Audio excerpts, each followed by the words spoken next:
आज हम जिस दुनिया में रहते हैं, उसमें कुर्बानी का जो तजुर्बा है, उसे हम सिर्फ एक दिन की रस्म समझते हैं। ईद उल अजहा के दिन हम अपने खुदाई फर्ज को पूरा करते हैं, एक जानवर की कुर्बानी देकर।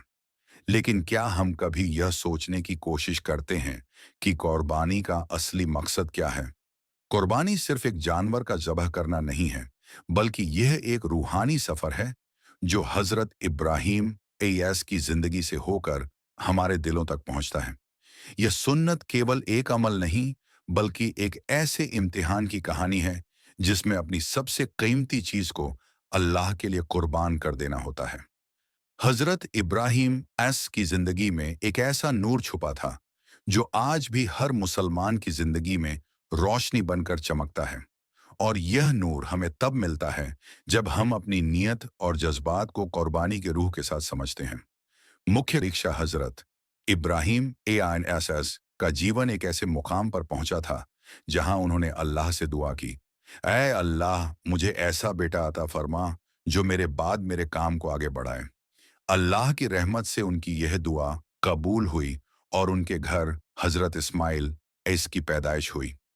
लेकिन यह नई रोशनी उनके जीवन में इसलिए आई थी क्योंकि अल्लाह ने हजरत इब्राहीम को एक और परीक्षा देने का फैसला किया। एक रात हजरत इब्राहीम ने सपना देखा। उन्होंने देखा कि अल्लाह उन्हें अपने बेटे हजरत इस्माइल की कुर्बानी देने का हुक्म दे रहे हैं।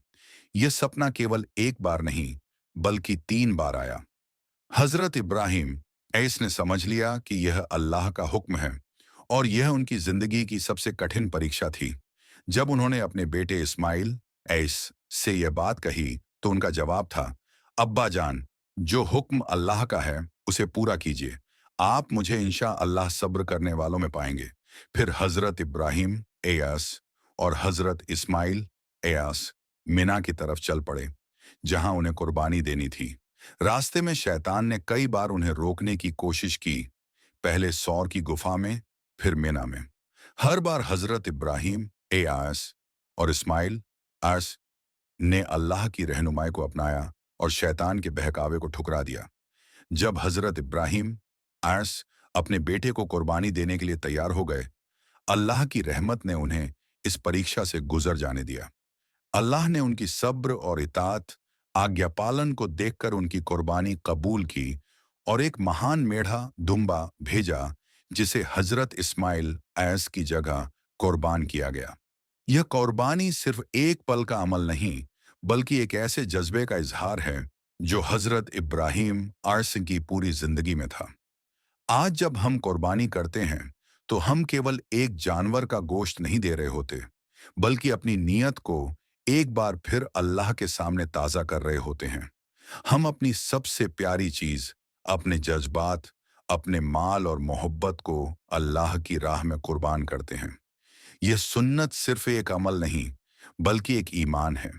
हजरत इब्राहीम ने सिर्फ अपने बेटे की कुर्बानी नहीं दी, उन्होंने अपनी पूरी जिंदगी अल्लाह के हुक्म के लिए कुर्बान कर दी। यही वह सुन्नत है जो हर ईद उल अजहा पर हमें याद दिलाती है कि असली कुर्बानी दिल की होती है। अल्लाह की राह में अपनी सबसे प्यारी चीज दे देना ही असली कुर्बानी है। अगर हम अपनी नीयत और जज्बात को अल्लाह के हुक्म के साथ जोड़ सकें, तभी हम अपनी जिंदगी की असली कुर्बानी दे पाएंगे।